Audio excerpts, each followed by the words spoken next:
Om Ajnanathimirantasya Jnananjanashalakaya Chakshurunmilitam Yena Tasmai Shri Gurave Namaha.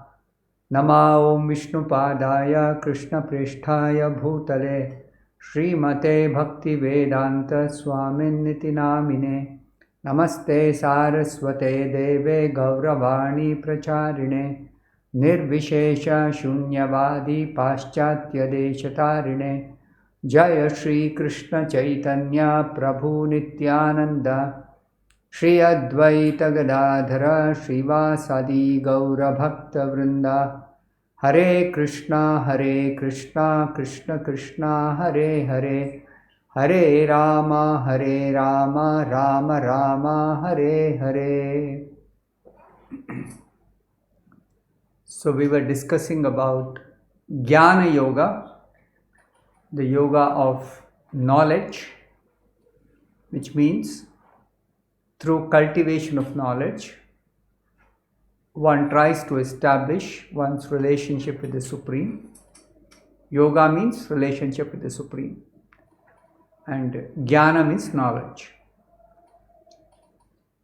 Knowledge is very, very vast. It is like an ocean. So, trying to cultivate knowledge is not a very easy task. Veda means knowledge. So, Veda contains all different branches of knowledge. And there are so many branches. But the particular branch of knowledge dealing with the science of the self or the soul, that is the most important branch of knowledge, and that is the most essential knowledge for a human being. So this knowledge of the self is particularly explained in the philosophical portion of the Vedic literature called as Upanishads or Vedanta. Vedanta means the conclusion of all the Vedic branches of knowledge, and that conclusive portion is called Vedanta, or it is also called Upanishads. Now, in the Upanishads, what is described is the knowledge of the self. Now, when we say the self, that means each one of us, when I say I, then I refers to myself, my real self. And this we have already discussed in the second chapter of the Bhagavad Gita. Very clearly it is explained that we are not the body, we are spirit soul. So this soul, knowledge of the soul or self, but one should not mistakenly think that I am God or the soul is same as God. No. There is a clear distinction made in the Bhagavad Gita and the Upanishads and the Vedas, which explain what is the difference between ourself, each one of us, and God. God is supreme self or supreme soul, Paramatma, and we are Atma, we are the soul, individual soul. So we are Atma, God is Paramatma. We are Brahman, God is Parabrahman. the Supreme Brahman. We are Anu and God is Vibhu. We are very, very, very, very tiny. And God is unlimited. He is the greatest, the Supreme, unlimitedly great. So like that, the scriptures describe that we are one in quality with God. We are the same nature. We are spiritual beings. God is completely spiritual. Krishna is completely spiritual. And we are also spiritual. But God is, of course, supreme consciousness. He is supremely conscious. He is unlimitedly conscious. And we are also conscious, but we are limited consciousness. So this is very nicely explained in the Upanishads. Nityo nityanam chetanas chetananam eko bahunam yo vidadhati kama. That there are two categories of eternal and conscious beings. One category is God Himself alone, that is Nitya, singular, one person who is eternal and conscious, Nitya Chetana. And there are innumerable, infinitely countless beings, individual beings who are Nityanam, the living beings, who are plural in number. Chetananam, conscious beings, eternal beings, countless beings. And what is the difference, though the same quality of eternality and having consciousness? This is common between ourselves and God, because both of us, God and ourselves, we are spiritual beings, we are spirit. But still the difference is Eko Bahunam Yo Vidadhati Kaman. The one eternal, conscious, supreme being is the maintainer of all other eternal, conscious beings, the innumerable, countless living beings are maintained by the only one and only Supreme Lord. So we are maintained and God is the maintainer. We are dependent, God is completely independent. We are tiny, God is unlimitedly great. Like that, the differences are definitely there. Therefore, the proper understanding of the self is that I am a part, mamaivamsho jivaloke jivabhuta sanatanaha. Eternally we are amsha, we are part of God. And the part is always existing in relationship with the whole. Just like this finger is part of my body. This finger is meaningful as finger only as long as it is attached to this body, entire body. If the finger is cut off and a piece of this flesh is lying somewhere on the street, it is useless piece of flesh. It no longer can be called a finger. It may look like a finger, but it is no longer able to work or serve or act or do the function of a finger.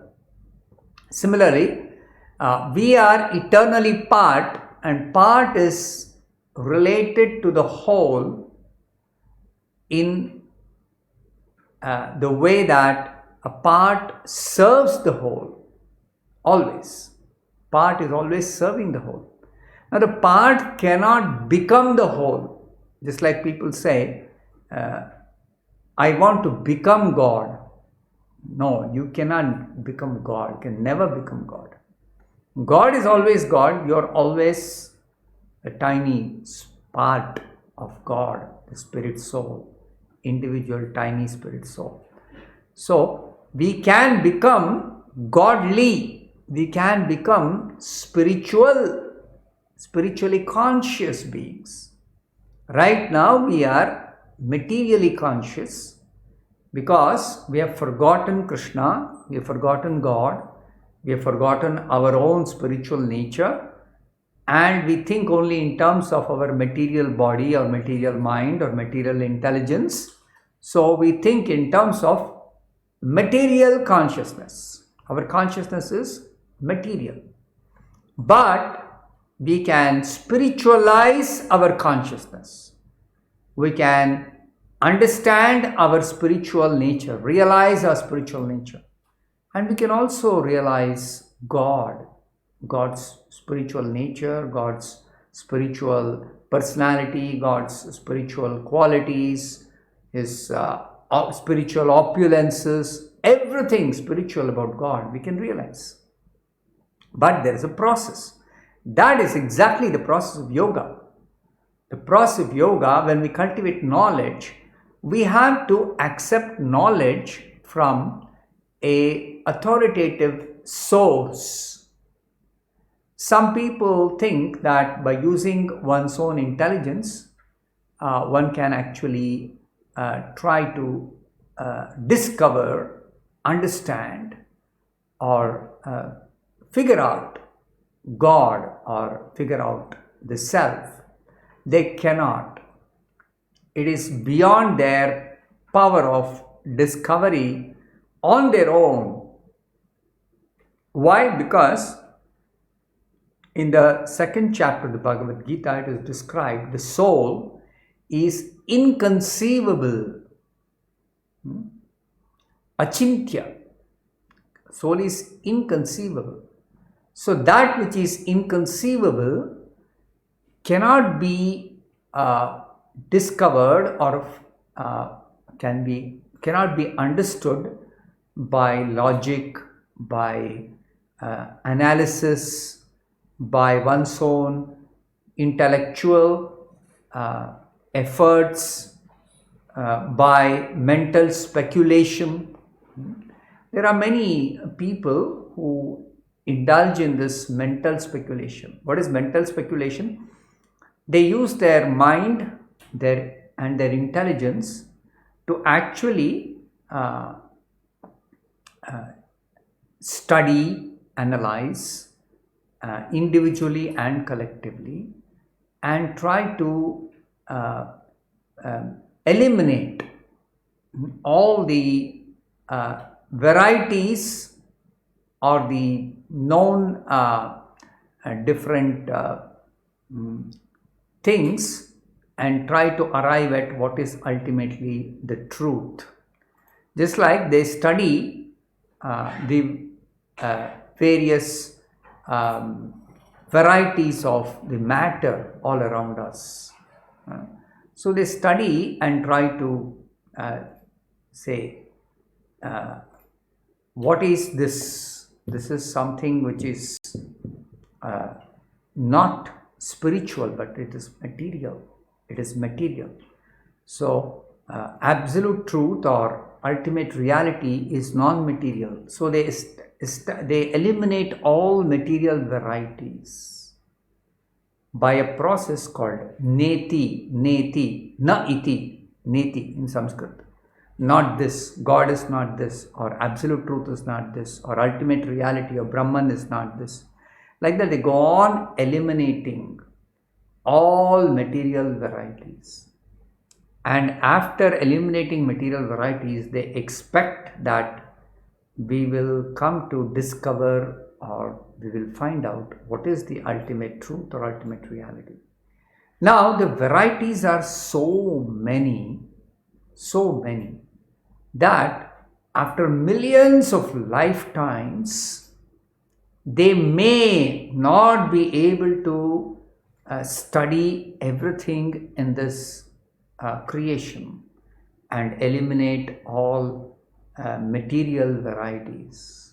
And even if they eliminated, for hypothetical sake, if we say, let us say they do this analysis for millions of lifetimes, and finally they eliminate all material varieties, then they come to a conclusion of something which is opposite of matter. They come to a conclusion that God, or ultimate truth, absolute truth, or ultimate reality, or the self, is something non-material. So then they describe the self, or try to understand the self or the soul or the absolute truth as something opposite of matter or material qualities or material attributes. Just like we now have a body or a form. So they speculate and they think, they come to a conclusion that God or absolute truth is not having any form, is formless, nirakar. Then we have some qualities, we have some gunas. So they come to the conclusion God is nirguna, God or soul. Again, they are not able to distinguish between our own self, individual self, and the supreme self, God, the supreme soul, God. They are not able to distinguish. So they somehow come to a wrong conclusion that there is only one soul, and that soul is what is called as God or absolute truth or ultimate reality or the self, Atma, whatever you may call, whatever description may be there, ultimately it is the one absolute truth. Yes, the scriptures describe God is only one, ekameva advitiya. He is only one, and there is no second person or second entity called God. That's a fact. That's a truth. That's a reality, yes. But that doesn't mean that we are all God. No. God is one, yes, but we are many. Eko bahunam, nityo nityanam, chetanas chetananam. Very clear. They come to this wrong conclusion about God or about the truth or about the self. They come to all wrong conclusions. And they also try to support their understanding or their conclusion by interpreting the Upanishads, interpreting the Bhagavad Gita, interpreting the other Vedic literature, just like this Upanishad verse, Nityo Nityanam, the chief eternal conscious being among many, many other conscious eternal beings. So how can they establish, based on the Upanishads, that there is no difference at all between the many, many individual living beings, the individual souls, and the Supreme Soul, the Supreme Lord, Supreme Absolute Truth? How can they establish there is no difference? Clearly it is said, Eko Bahunam, the one eternal conscious being, God, Supreme Lord, is maintaining all other tiny parts or conscious eternal beings. Very clearly it is established in the Upanishads. Many, many places. Krishna says, I am the maintainer of everyone in the Bhagavad Gita. That he is the ultimate source of everyone and everything. Aham sarvasya prabhavo. Matta parataram nanyat kinchidasti dhananjaya. There is no truth superior to me, Krishna says. Everything rests on me. Mai sarvamidam protam sutre manigana. Very clearly in the Bhagavad Gita, in the Vedas, in the Upanishads, in the Srimad-Bhagavatam, in all the scriptures, it's very clearly established that God is the unique, supreme person. Krishnastu Bhagavan Swayam. Krishna is himself the supreme personality of Godhead, the supreme Lord.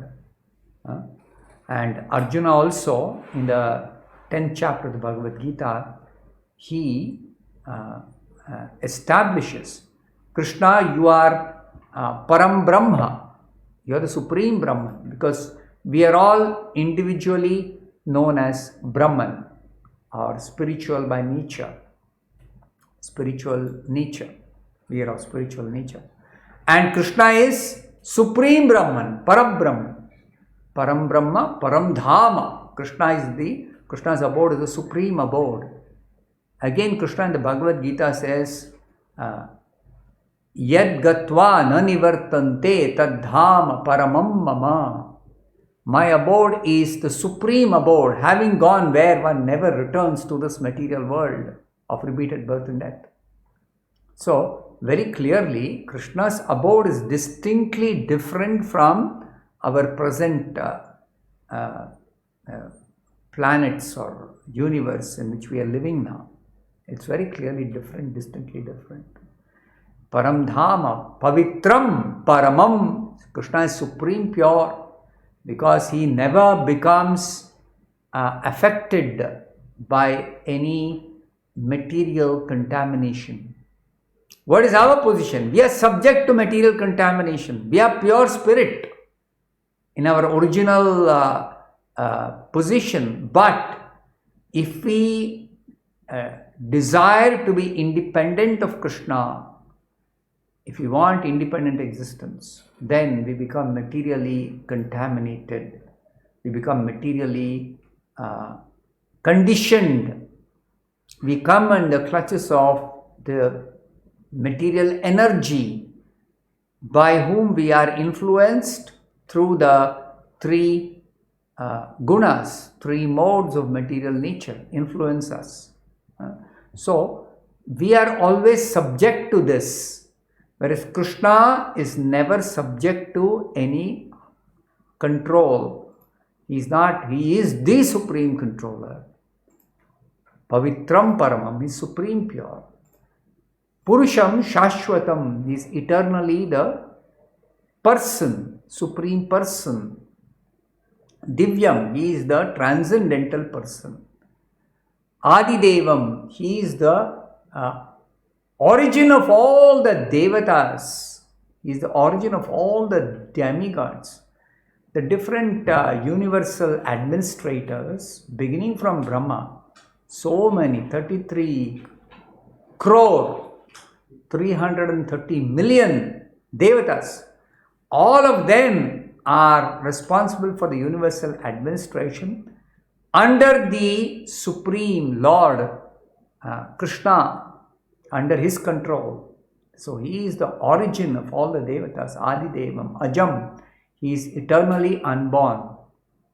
Of course, the soul is also, we are described as unborn, Ajam, but our nature as unborn is, as spirit soul, there is no birth for the soul, but we are forced to take birth under the laws of this material nature.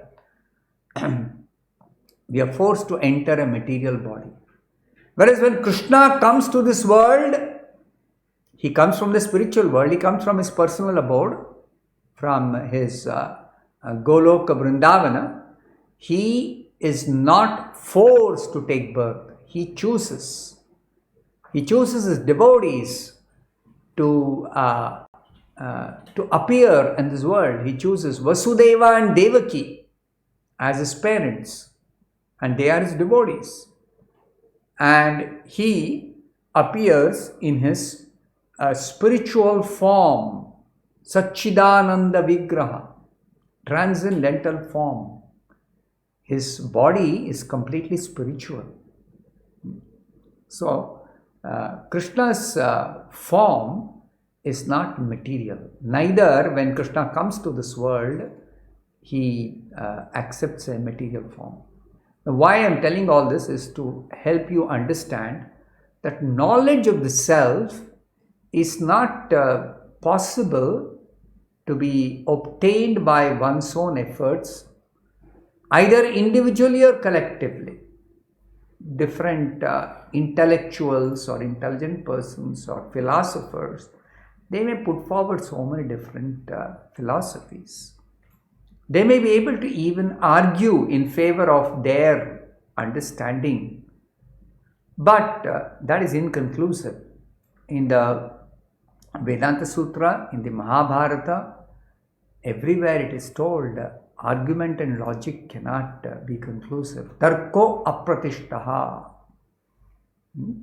It is said by logic and argument and reasoning, you cannot arrive at what is the absolute truth. You cannot realize or discover or find out what is the absolute truth. You cannot. You cannot realize God, or you cannot realize even your own self simply by your own efforts, by logic, by argument, by philosophical analysis, by studying this entire material world. None of these methods are actually helpful for coming to a conclusion about who am I, or who is God, or what is the truth, ultimate truth. So the method is to actually approach a bona fide spiritual master and inquire from such a spiritual master and learn from him on the basis of authorized scriptures, Vedic literature, which are clearly explaining who is God, who am I, what is my relationship. Everything is very clearly explained, but it has to be understood from either directly the Supreme Lord, like Arjuna is inquiring from Krishna, or from his representative, from the Supreme Lord's representative, the spiritual master. So we'll discuss more of this tomorrow. Now we'll take some questions. Some questions from yesterday. What is the difference between Narayana, Vishnu, Rama, Krishna and Mahavishnu? Now all these personalities are different forms of the one supreme personality of Godhead, Krishna only. Krishna is Krishna himself. He is the original personality of Godhead. He is Swayam Bhagavan. He is the Adi Purusha. And he expands himself into many different forms, because he is unlimited personality. So he is not limited by one form. As Krishna, he is definitely present as Krishna. He incarnated 5,000 years back and he performed wonderful pastimes, and he lives in his personal abode, Goloka Vrindavana, Krishna Loka, also called Krishna Loka. Then for his different functions, he personally expands as Balaram, as Sankarshana, as Vasudeva, Pradyumna, Aniruddha. Then further expands as Narayana. So all these expansions are in the spiritual world. In the spiritual world, there are many planets, spiritual planets. The topmost planet is Krishna's own planet, Krishna Loka, Goloka Vrindavana. And there are millions and billions of other spiritual planets, each of which is actually predominated by one expansion of Krishna called Narayana, a Narayana form. And each of these Narayana forms in each of the spiritual planets called Vaikuntha Loka, Vaikuntha planets, they have different arrangement of they're all four-handed and they have Shankha, Chakra, Gada, Padma in their four hands, and the arrangement is different, and accordingly they have different names. So different forms of Narayana. Then Krishna incarnates in this world in so many different personal forms like Rama, Narsimha, Varaha. Vishnu is also a incarnation in this world. In fact, Vishnu is the first incarnation immediately or the incarnation responsible for the creation of this material world itself. At the beginning of creation, the Supreme Lord Narayana, he incarnates as Mahavishnu. Mahavishnu is one form of Vishnu who actually breathes out, exhales, and so many universes come out of his skin holes, and each universe develops when Mahavishnu further enters each of the universes, and it develops that each universe he enters as the Vishnu who is having the lotus coming out of his navel, Padmanabha Vishnu. And then there is another Vishnu form in this world called the Vishnu who is the maintainer. He is lying on a milk ocean, and he's called the Vishnu who is the maintainer Vishnu, Shirodaka Shayi Vishnu, and he's entered into everyone's heart as Paramatma. So like that, there are many different Vishnu forms in this world, and there are incarnations like Rama, Narsimha, Varaha, so many incarnations. But all these different incarnations, personal incarnations of the Supreme Lord Krishna, are Krishna himself. One person. There is only one person, but he is present in innumerable different forms, different functions, different relationships.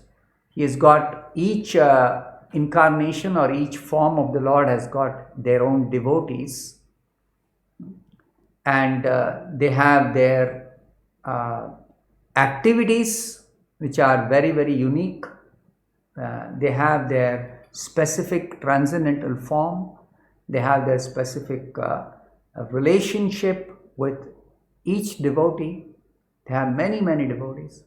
So, in this way, God as a supreme person, Krishna, he is unlimited personality. He has unlimited opulences. He has unlimited forms, unlimited relationships, unlimited devotees, unlimited abodes or planets in the spiritual world.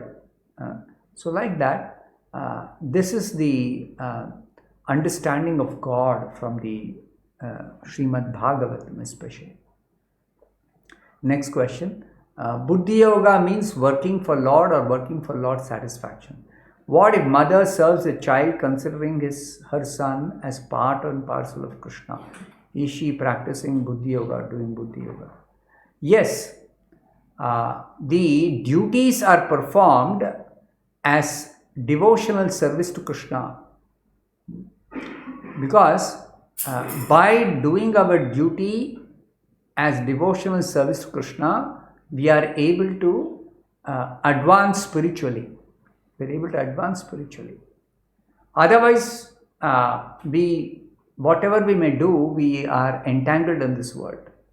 Therefore, it's a fact that every living being is part and parcel of Krishna. Certainly, every living being is part and parcel of Krishna. So that understanding, based on an understanding, we can do our duties in Krishna consciousness, yes. But then we should also understand these relationships don't last eternally. So we should not be attached materially. We should not be attached materially. If we are materially attached, then it will be a cause of great unhappiness when death comes. So, as spirit soul, we are all eternally related to Krishna, and through Krishna, we are actually related to each other. Everyone is related to every other person through Krishna, but not our relationships through this body which we try to establish in this world. No, this relationship is a temporary relationship, and it is not at all going to last. It's only as long as the body is there. So these relationships should not be considered as permanent or the basis of our real happiness. I'll stop here. Thank you very much. Hare Krishna.